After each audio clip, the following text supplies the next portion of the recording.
Vi ses här. Det är den 10 april. Första riktiga varma vårdagen får man väl lov att säga.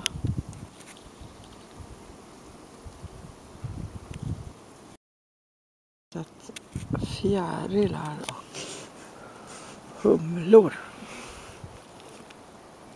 för första gången. Hej gubben! Mysigt väder, va? Jo, Jerry.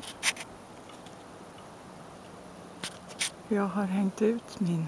sitter här och solar som vanligt.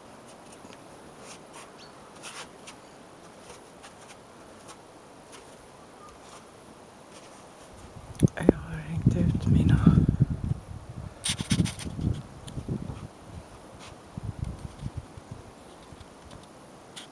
lakan. Och en helt klar blå himmel har vi idag.